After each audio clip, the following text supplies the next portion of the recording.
Baik, kita mulai. Sudah muncul PPT-nya Bu Martina?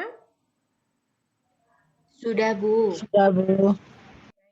Assalamualaikum warahmatullahi wabarakatuh. Waalaikumsalam warahmatullahi wabarakatuh. Selamat siang menjelang sore ya adik-adik. Pada kesempatan kali ini kita akan membahas tentang sintesis protein dan ekspresi gen. Kalau minggu lalu kita sudah mengenal apa saja yang termasuk di dalam asam nukleat, itu ada DNA dan RNA. Kemudian kita juga mengenal gen, di mana satu gen nanti akan memproduksi atau mengkode satu protein dan satu sifat.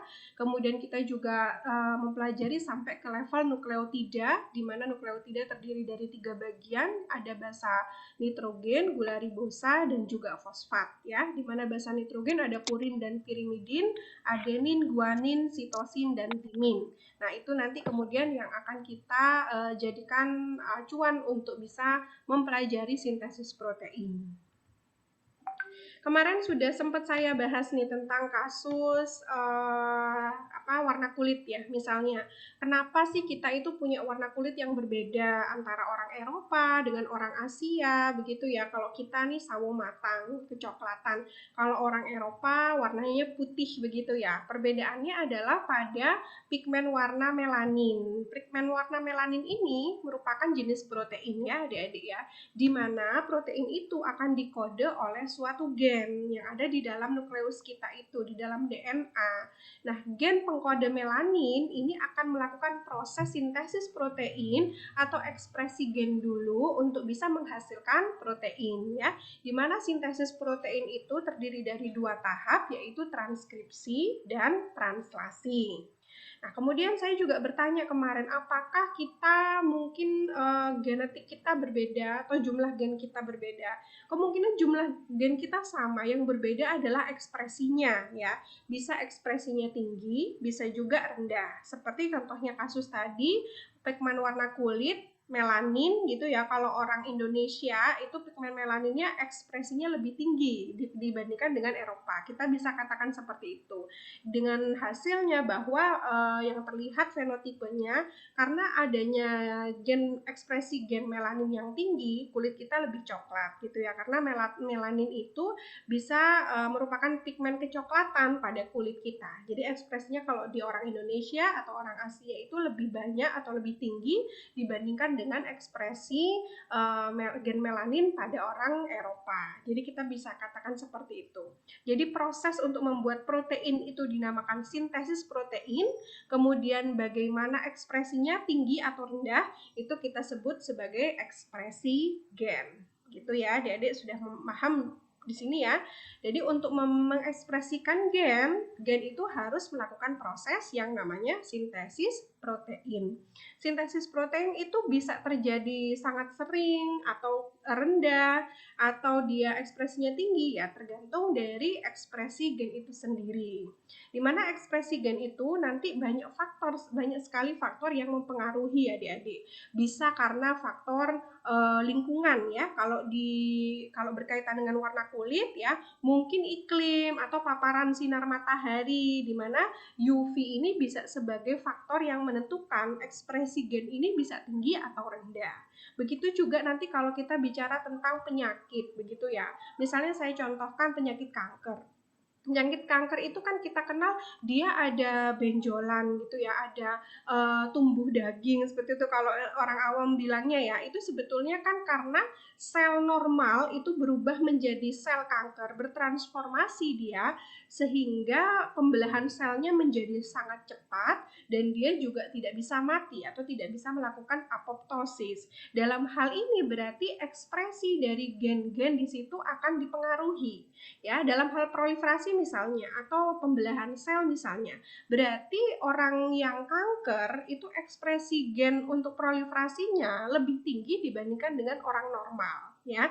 Nah, apa yang mempengaruhi ekspresi dari gen itu sendiri? Ya, bisa faktor-faktor yang menyebabkan kanker itu sendiri. Misalnya pada kanker serviks ya, di mana kanker serviks itu kan disebabkan oleh virus HPV 16 dan 18. Nah, virus HPV ini, protein virusnya bisa menjadi faktor transkripsi dalam peningkatan ekspresi sel-sel di daerah serviks, sehingga dia bisa proliferasi atau pembelahan selnya lebih tinggi gitu. Jadi yang menjadi faktor dalam menentukan ekspresi gen itu adalah banyak sekali, dari bisa faktor internal tubuh manusia sendiri atau dari faktor eksternal, misalnya lingkungan, radiasi, makanan, obat-obatan, dan seterusnya.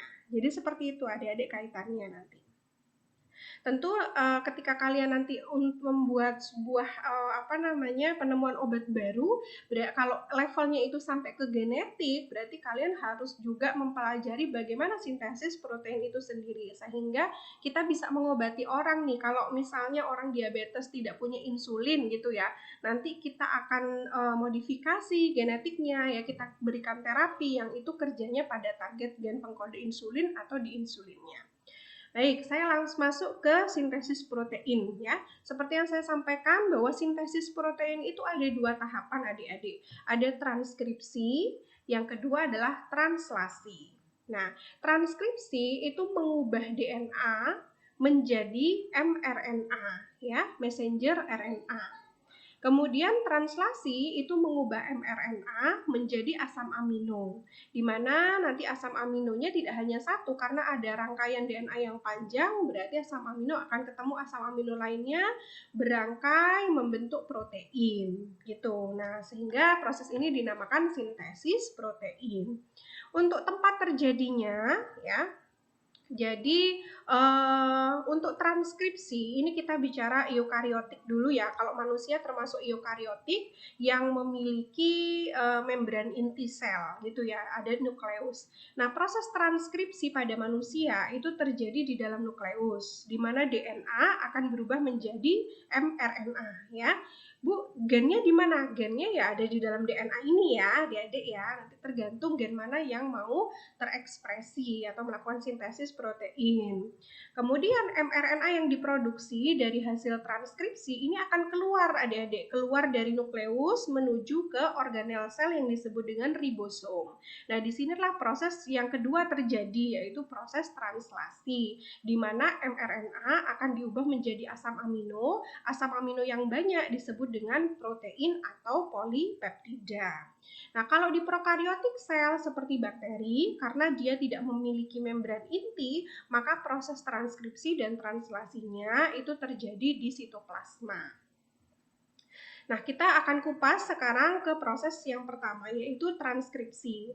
Jadi transkripsi itu merupakan penyalinan kode-kode genetik ya. Kode-kode genetik itu yang mana ya? A, U, T, G gitu ya, atau A, C, T, G itu ya istilahnya.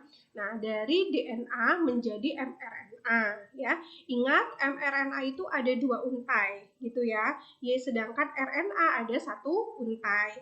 Nah, nanti ada yang kita sebut dengan sense kalau kita belajar di SMA mungkin ya, ada antisense gitu. Nah, jadi DNA ada dua seperti ini. Jadi satu sense, yang satu antisense. Nah, yang menjadi cetakan bagi pembentukan mRNA itu adalah antisense-nya.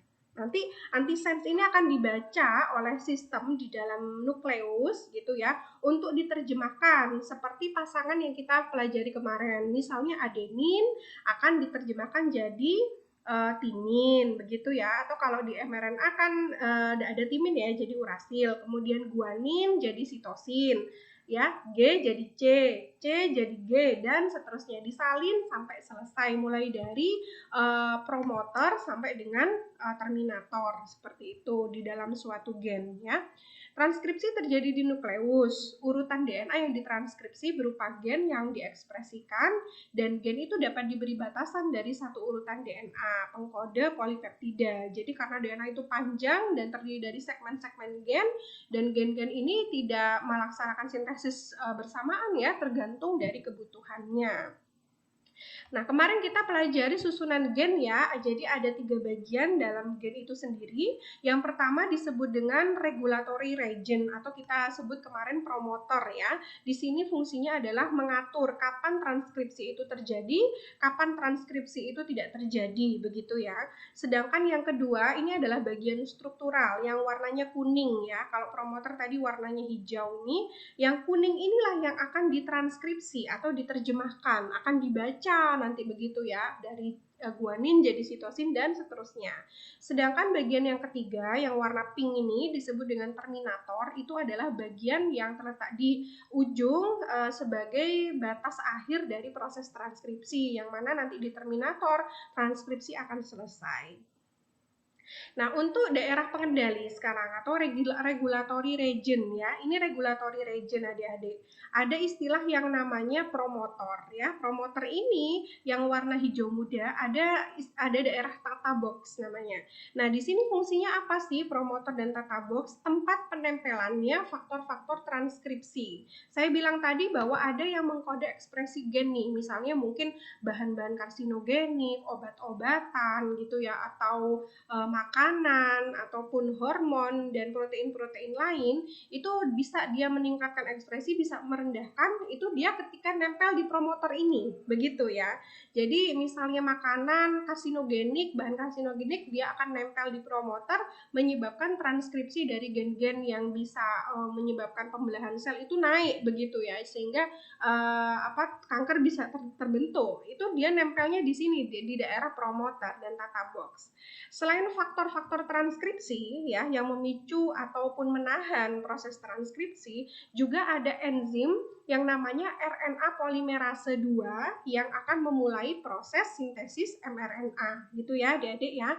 Jadi yang berperan di dalam proses memulai atau inisiasi proses transkripsi itu adalah promoter, tata box, kemudian faktor-faktor transkripsi dan juga enzim RNA polimerase 2. Nanti kalau kompleks ini sudah terbentuk, maka proses transkripsi bisa saja terjadi. Tapi mungkin juga begini ada faktor-faktor transkripsi yang tidak hanya memicu ekspresi, tapi justru menekan ekspresi. Nah, kalau menekan ekspresi berarti transkripsinya gagal terjadi nanti. Gitu ya. Ini disebut dengan silencer. Silence itu diam ya. Berarti faktor transkripsi ini bersifat silencer. Kalau bersifat aktivator nanti dia bisa mengaktifkan transkripsi. Kalau bersifat inhibitor atau silencer itu berarti nanti menyetop transkripsi. Jadi transkripsi tidak terjadi, protein tidak bisa diproduksi. Seperti itu ya. Barangkali mungkin pada proses sintesis insulin ada faktor yang menghambat transkripsi sehingga insulin tidak bisa diproduksi. Itu bisa juga kita lihat, kita amati dari level molekular, yaitu pada proses sintesis protein. Nah, proses transkripsi ada 3 ya adik-adik, inisiasi, elongasi, dan terminasi. Inisiasi dari kata initiate, berarti awalan, permulaan, terjadinya di daerah promoter, kemudian elongasi itu terjadinya di daerah gen struktural, karena dia elongasi itu memperpanjang, artinya dia membentuk mRNA ya. Jadi ini DNA ya adik-adik, yang kuning ini DNA, ada 2 untai. Saya bilang tadi salah satu bagian saja yang akan menjadi cetakan bagi terbentuknya mRNA. mRNA ini yang warna biru ya. Nah, bagian dari DNA yang menjadi cetakan untuk membentuk mRNA itu disebut dengan antisense. Sedangkan bagian lain yang tidak dijadikan cetakan disebut sense, gitu ya. Nah, terakhir adalah proses terminasi. Terminasi ini terjadi di daerah terminator, di mana nanti RNA polimerase dan juga sigma faktor kalau sudah membaca ini kan membaca sampai ketemu terminator, maka enzim RNA polimerase 2 akan terlepas, kemudian mRNA juga akan terlepas. mRNA yang terbentuk akan keluar dari nukleus menuju ribosom untuk proses selanjutnya yaitu translasi, sedangkan DNA ini akan bertahan di dalam nukleus. Sehingga kemarin ada kajian bahwa DNA akan selalu tetap kadarnya, ya betul itu ya, dia tidak akan berubah jumlahnya. Yang berubah adalah mRNA ketika memang dia dibutuhkan untuk sintesis protein. Jadi selamanya dia akan jadi kode genetik di dalam nukleus, sedangkan yang menjadi protein ini adalah salinannya, kopinya, begitu ya, kopinya yang dia proses dari transkripsi. Nah, ini nanti detailnya ya, adik-adik nanti bisa dibaca sendiri. Ini tadi sudah saya jelaskan bagaimana proses inisiasi itu sendiri ya. Jadi di bagian promoter ini ada tata box di mana nanti berbagai faktor transkripsi yang itu dia bisa sebagai aktivator atau enhancer. Nah, kalau aktivator atau enhancer berarti meningkatkan ekspresi ya, memperlancar proses transkripsi bisa terjadi dan meningkatkan. Kalau silencer itu berarti kebalikannya. Nanti dia akan nempel di bagian tata box, termasuk juga RNA polimerase 2, maka proses inisiasi ini akan terjadi. Nah, setelah inisiasi terjadi ya, misalnya ada aktivator ya, berarti transkripsi kan dimulai. Maka nanti si RNA polimerase ini akan berjalan sepanjang antisense dari DNA, kemudian akan menyalin informasi genetik yang ada di sini. Misalnya ya, komplement ya purin dan pirimidin ya, guanin pasangannya sitosin, timin pasangannya adenin. Adenin nanti sebetulnya timin, tapi karena RNA tidak punya timin, jadi digantikan dengan urasil. Seperti itu. Nah, ini bisa dilihat ya, kalau diperbesar, elongasi itu seperti ini. Jadi ini DNA. DNA bagian yang bawah ini adalah antisense, kemudian bagian yang atas ini bagian sense. Yang antisense dijadikan cetakan. Misalnya di DNA itu ada urutan T, A, G, G, T, T. Berarti nanti si RNA polimerase ini akan membantu proses sintesis daripada pasangannya begitu. Kalau timin berarti dia terjemahkan jadi adenin ya. Adenin ini jadi urasil, ini harusnya ya, ini salah, ini jadi E ya. Kemudian guanin sitosin ya, ini ada salah nih di sini ya. Nah, seharusnya guanin jadi sitosin, timin jadi adenin, adenin jadi urasil ya. Karena di RNA tidak ada timin, maka langsung digantikan dengan urasil. Jadi seperti itu terus sehingga membentuk rangkaian mRNA sampai ketemu dengan terminator. Nah, ini ya, jadi ini RNA transkrip, jadi mRNA ini terus elongasi, memanjang begitu sampai selesai pembacaannya. Nah, pada saat dia transkripsi, si bagian DNA ini akan terbuka begitu adik-adik ya. Sedangkan yang tidak mengalami transkripsi itu tertutup. Setiap gen punya promoter sendiri-sendiri gitu. Untuk terminasi ini berarti ketika RNA polimerase dan juga sigma faktor ini ketemu daerah warna merah ini ya, yaitu terminator, maka akan terlepas semuanya ya, sigma faktor dan juga RNA polimerase serta mRNA akan terlepas. Nanti mRNA akan masuk ke dalam, keluar dari nukleus masuk ke dalam ribosom untuk proses translasi. Ini faktor transkripsi yang menentukan kapan transkripsi terjadi atau tidak terjadi, dan ekspresinya tinggi atau rendah itu dari faktor transkripsi. Faktor transkripsi nanti menempel pada daerah promotor ya. Kemudian reverse transcript ini transkripsi balik sih adik-adik. Jadi mRNA yang ada ini biasanya terjadi pada virus ya. Virus itu kan hanya punya DNA atau RNA saja. Jadi ketika dia membutuhkan DNA, maka RNA akan ditranskripsi balik menjadi membentuk DNA yang 2 untai. Nah, kemudian kita akan mempelajari tentang post transkripsi. Jadi begini adik-adik, sintesis protein itu kan ada 2 proses, transkripsi dan translasi. Nah, di antara proses transkripsi dan translasi ini ada proses antara yang disebut dengan post transkripsi, gitu ya. Jadi mungkin ada gambarnya. Jadi ini dulu. Nah, ini si mRNA misalnya sudah terbentuk dari proses transkripsi. Dia akan keluar dari nukleus adik-adik menuju ke ribosom. Nah, tapi di luar nukleus ini, di sitoplasma ini akan banyak sekali senyawa-senyawa yang mungkin akan merusak mRNA, begitu ya. Nah, supaya mRNA ini tidak rusak, maka kita harus menjaga mRNA itu supaya stabil, begitu. Nah, proses post transkripsi atau pasca transkripsi ini menyebabkan membuat mRNA supaya dia kayak dijaga di ujung-ujungnya agar dia stabil seperti itu. Dan satu lagi tujuan dari pasca transkripsi, selain mengamankan mRNA, dia juga akan memotong area-area yang tidak punya kode-kode genetik, begitu ya. Nah, saya ceritakan nanti di sini ya. Jadi untuk tujuan yang pertama, untuk mengamankan mRNA supaya dia tidak mudah rusak di dalam sitoplasma ya ketika keluar dari nukleus, maka ada dua proses yang dinamakan capping dan polyadenylation. Jadi ada dua tahap, capping dan polyadenylation. Kalau capping itu adalah penambahan 7-metilguanosin di daerah ujung 5 gitu ya. Jadi mRNA itu punya dua ujung. Ada ujung 5 dan ujung 3. Untuk capping ini terjadi di ujung 5. Jadi dia ditambah dengan metilguanosin sebanyak 7 rangkai begitu ya.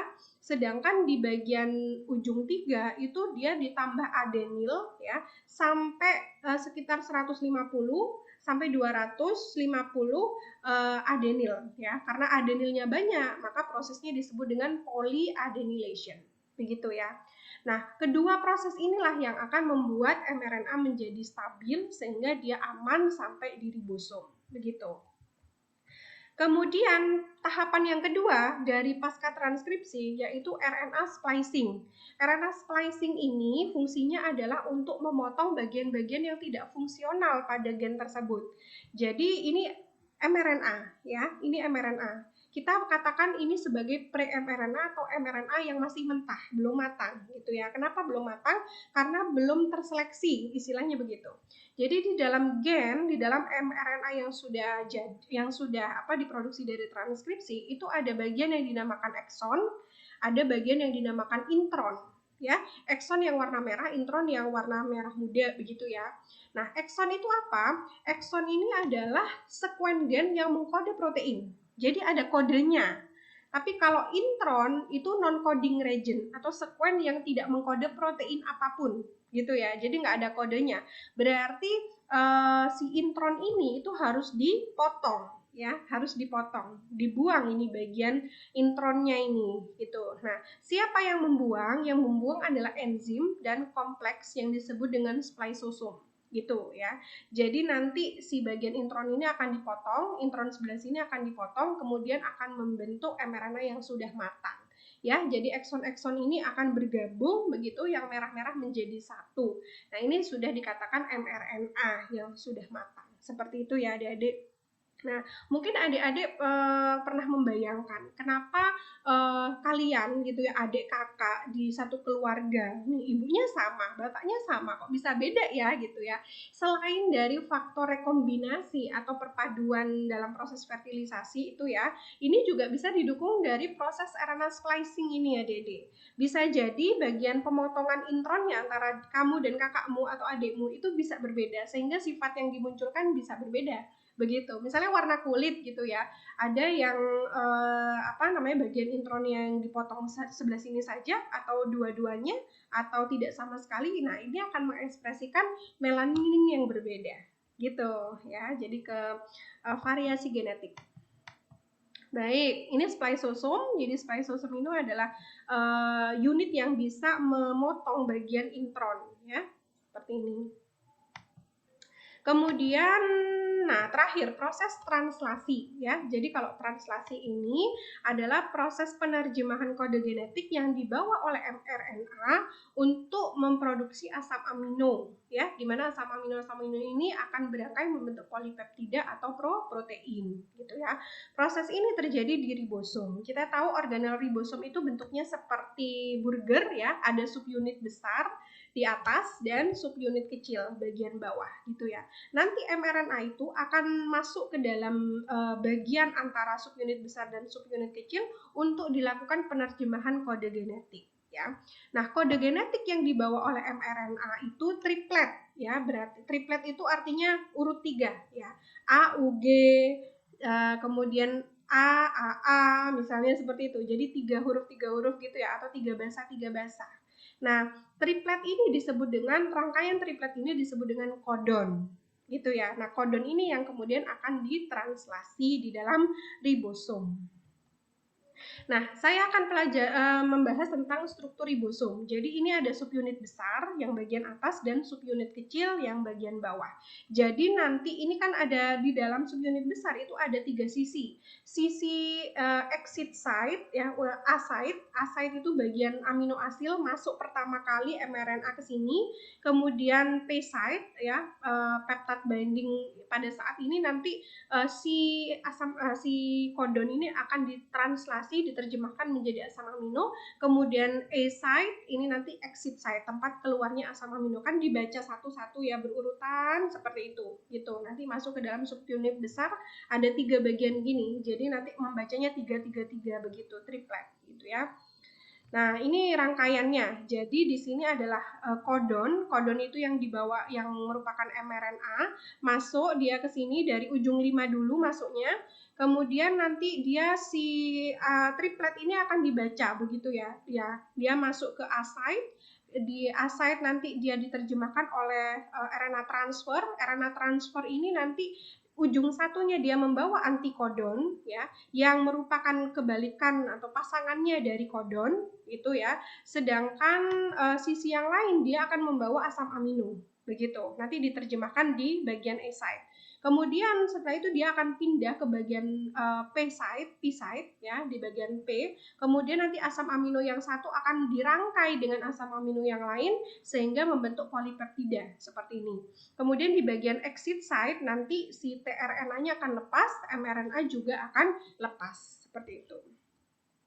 Nah, prosesnya sama seperti transkripsi ya, ada 3, ada inisiasi, elongasi, dan terminasi.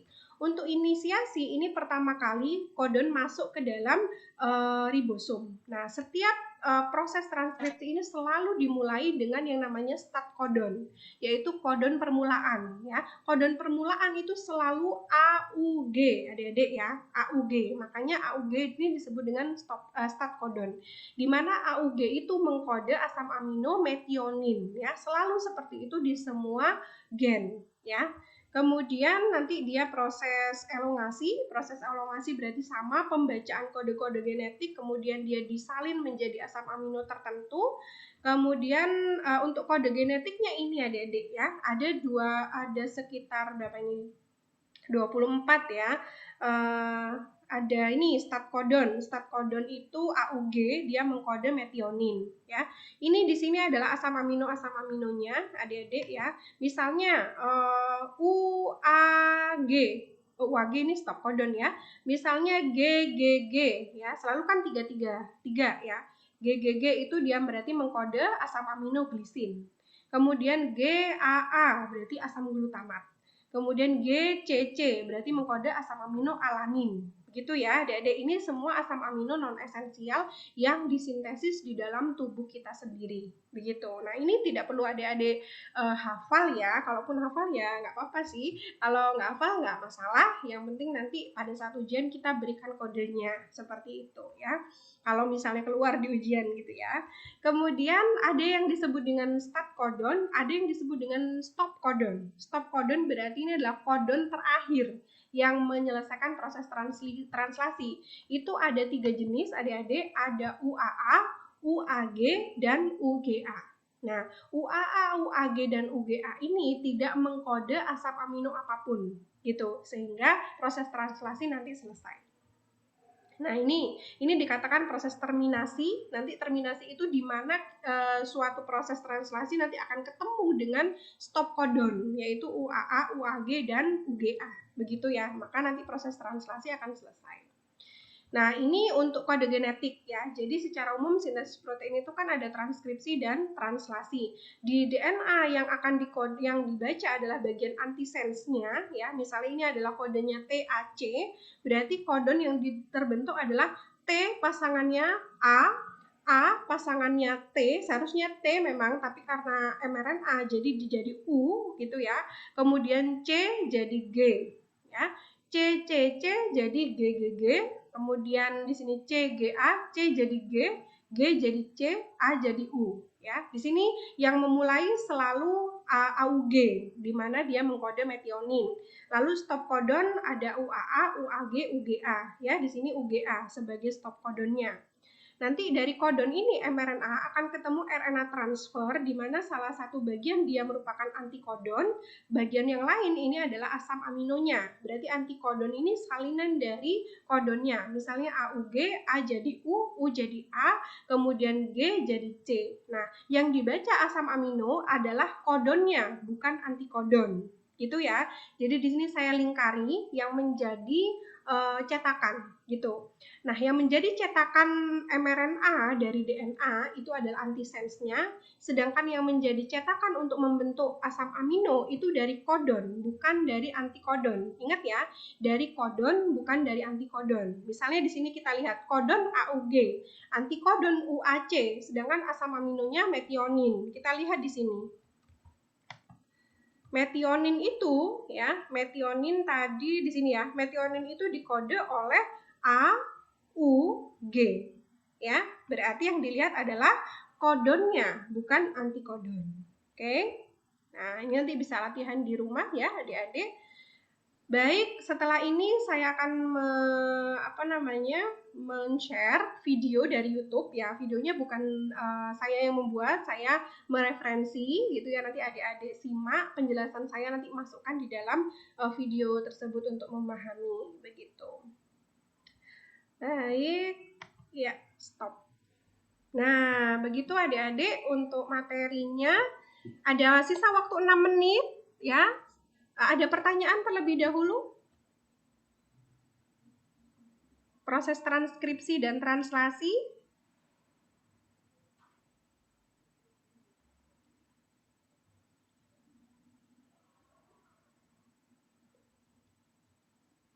Kalau saya tanya enzim yang berperan di dalam proses transkripsi, enzim apa tadi? RNA polimerase, Bu.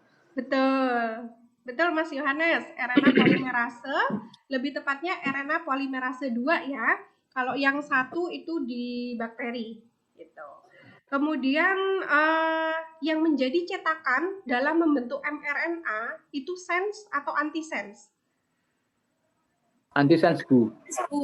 Betul, antisense. Sedangkan yang menjadi cetakan untuk asam amino, kodon atau antikodon?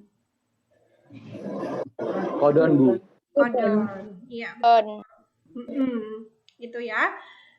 Oke, mungkin saya ini dulu sambil 5 menit kita foto dulu ya untuk presensi. Ini cuma 27 orang ya yang masuk ya. Berarti ada yang oh ini tapi ada 2 orang nih, Ahda Ratu dan siapa ini? Nanti absennya sendiri-sendiri apa jadi satu ini ya? Ahda Ratu dan Dewi Chandra, tapi Dewi Kondro. Condro, Bu. Condro, bener ya berarti ya? Oke adik-adik, saya foto dulu ya. Untuk presensi. Sebentar. Saya Om Leona. Cubibet.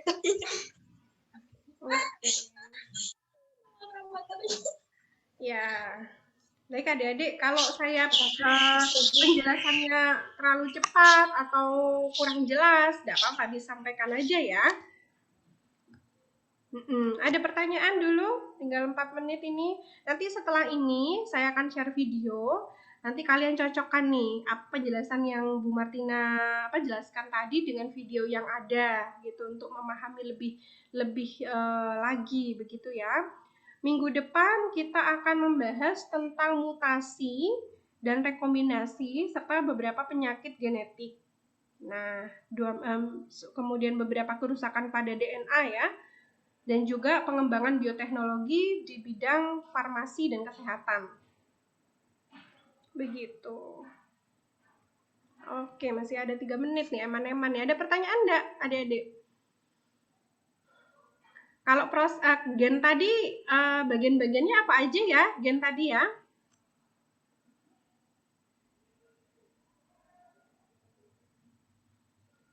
Apa aja? 1, regulatory region atau promotor ya. Yang kedua, gen struktural. Dan yang ketiga? Terminator. Terminator, Bu. Betul ya. Kalau proses terjadinya transkripsi ada 3 juga sesuai dengan tempatnya, yaitu inisiasi, elongasi, dan terminasi. Terminasi, betul ya.